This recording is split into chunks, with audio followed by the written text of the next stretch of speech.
Monday it was in a completely different room. Annabel से पहले, the none से पहले, एक ऐसा खौफनाक केस था जो सबके रोंगटे खड़े कर देगा। द कॉन्जरिंग सिर्फ एक फिल्म नहीं है, ये एक सच्ची घटना पर आधारित है। एक परिवार, एक श्रापित घर और एक आत्मा जो सब कुछ खत्म कर देना चाहती थी। चलो जानते हैं पेरोन फैमिली की सच्ची और भयानक कहानी।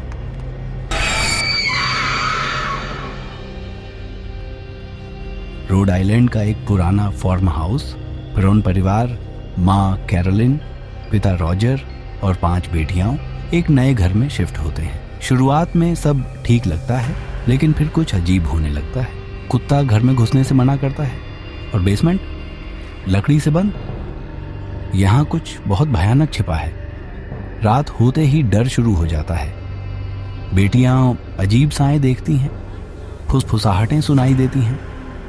सबसे डरावना पल, कैरोलिन अपनी बेटी के साथ हाइड एंड क्लैप खेल रही होती है, लेकिन वो आवाज किसी भूत की होती है।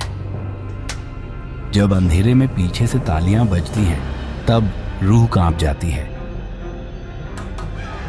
पेरोन परिवार मदद के लिए बुलाता है मशहूर पैरानॉर्मल इन्वेस्टिगेटर्स एड और लोरेन वॉरेन को। लोरेन महसूस करती है ये कोई आम आत्मा नहीं है, ये एक दानवी शक्ति है। ये घर एक चुड़ैल बादशीबा का था जिसने जमीन को श्राप दे दिया था। कैरोलिन अब धीरे धीरे बदलने लगती है। उसकी आंखों में अंधेरा भर जाता है। उसके अंदर बादशीबा की आत्मा घुस जाती है। रात के 3-7 पर सब कुछ थम जाता है।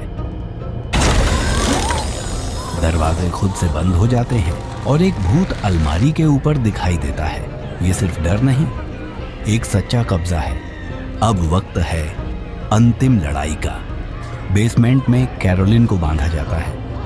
एड वॉरेन खुद एक इमरजेंसी एक्सोर्सिज्म करते हैं। कैरोलिन हवा में उठती है, चिल्लाती है, उसकी आत्मा तोड़ दी जाती है और अंत में बादशिबा को हरा दिया जाता है। घर अब शांत है, लेकिन पेरोन परिवार वो रातें कभी नहीं भूल पाया। वॉरेन्स उस शापित म्यूजिक बॉक्स को अपने साथ ले जाते हैं और फिर एक आखिरी क्लिक की आवाज। तो अगर आपके साथ ऐसा कुछ हो, क्या आप इस घर में रहना चाहेंगे? कमेंट में बताइए अपना सबसे डरावना पल। और ऐसी और ट्रू हॉरर स्टोरीज के लिए लाइक, शेयर और सब्सक्राइब जरूर करें। मैं मिलूंगा अगली डरावनी कहानी के साथ। तब तक लाइट्स ऑन रखना मत भूलना, ईविल विस्पर, क्योंकि वो अब भी यहीं है।